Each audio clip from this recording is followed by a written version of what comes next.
Борбордук шайлоо комиссиясынын мүчөлөрү Ош шаардык кеңешине шайланып келген 45 депутатка мандат тапшырды. Ош шаардык кеңешинин депутаттарын кайталап шайлоо 11-июлда өткөн. Анда ат салышкан 8 партиянын ичинен 4 партия 7% босогодон өтүп жеңишке жетти. Шайлоодон БШК тарабынан четтетилген Биздин Кыргызстан партиясы соттон утуп чыгып, кайрадан катарга кошулду. Натыйжада Ата журт Кыргызстан партиясына 19 мандат, Биздин Кыргызстан партиясына 15, Улуттар биримдигине 7 жана 4 мандат Бирбол партиясына бөлүштүрүлдү. Алдыда шаардык кеңешке келген партиялар алгачкы отурумунда коалиция түзүп жана төрага шайлоо маселелерин карайт. Таза шайлоону уюштуруу боюнча мамлекет тарабынан эбегейсиз иштер болуп атат да. Мына билесиздер, биометрика ушун үчүн кирди. Жанагы автоматтык урналар киргизилди. Көп нерселер болуп атат да. Акыркы быйылкы шайлоолорду карап көрсөк, укук коргоо органдары дагы активдүү иштеп атат.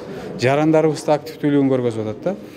Жанагы административдик ресурс дегенди мындай колдон келишинче жокко чыгарууга аракет кылдык да. Токмок шаарында дагы, Бишкекте дагы, Ошто деле ушундай болду. Мындан ары дагы чоң шайлоо компаниялары бар, билесиздер. Анда дагы ушундай, мындай кандай десем, мыйзам бузуулук, шайлоо мыйзамдарын бузуулукка мындай катуу, аеосуз күрөш жүрөт да.